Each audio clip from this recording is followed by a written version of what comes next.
dad enrolled me in T-ball at 4 years old. Played reg league all the way up through, and then I actually saw this team. It was Cecil Fielder's team. So it's Prince Fielder's dad. I saw them play, and that's when I kind of got introduced to travel baseball. So I started playing there at 12, and then kind of just played year-round all the way up and through high school. From T-ball to high school and beyond, Gabe Howell's parents have always been big supporters of the game. They went to a majority of the games, but as I got older, baseball gets more expensive. He had to work often, so it's pretty much Mom taking me to all the games and Dad coming when he could.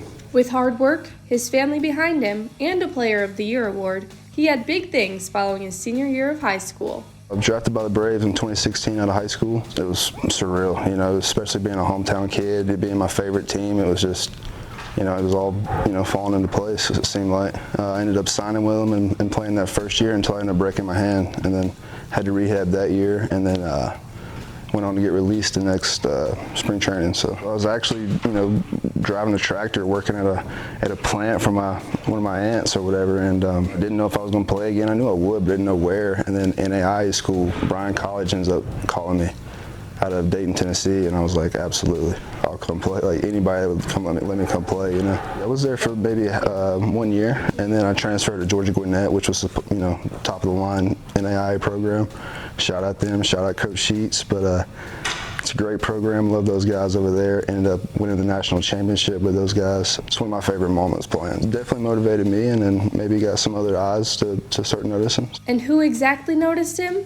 No other than the Savannah Bananas, where he got to experience the growth of the team from the beginning. It was great. It was fun. It was a lot of fun. I had a blast. It was the fan interactions. All that's great. It was really cool to be a part of. It was something new, and I think it was 2019, 2020 when I played collegiate ball there.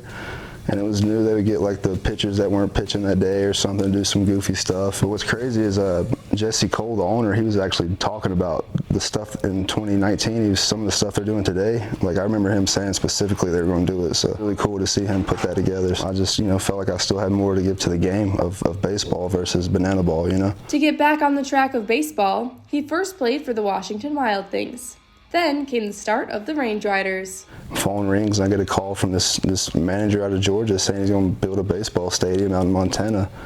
And my first, reaction was like, yeah, right, all right. And they ended up flying me out, showing me the construction property, and I saw where home plate was going to be and how serious everybody was. And so I was like, it was just something I want to be a part of, The timeline they made it happen was ridiculous. Like they were saying it was going to pop up in a few months, and all of a sudden it sure did. So Howell was one of the OG Range Riders, but he's stuck with the organization even through the early stages. It was chaos. Our motto was you just got to roll with the punches, and I think that's something we did very well. And only a few made it out, but it was fun. We made a lot of friends, and look where we are now. Pintaro, debuted in the big leagues, and we've got 6, 7, 8 guys maybe been to affiliate. So just to see that happen is really cool. This is the most beautiful place I've ever played in my life. You know what I mean, with the views and the mountains and all that. But to see how much the community's growing behind the team is pretty special. I remember 3 years ago, you'd walk into places, they'd be like, a Range Rider, who is that?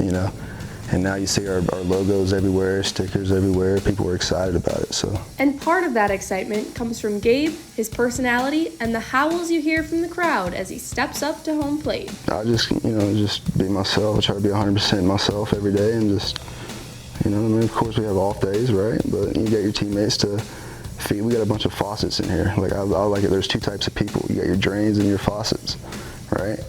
And I feel like we got a locker room full of faucets, so. It's pretty special. Through all of the ups and downs, Howell plays for reasons bigger than the game itself. I got a cousin back home right now going through some things. He's battling cancer on and off, and he follows all our games, and his name's Cassidy Hauser. Just want to give him a shout out. It's cool, knowing that he's listening to all our games, and that's what he looks forward to every day. It's pretty awesome. Faith and family for sure, my top 2 things, and that's what's gotten me here. That's been my backbone, Just pray, yeah. Pray and call your mama. Christina Fusco, Glacier Range Riders.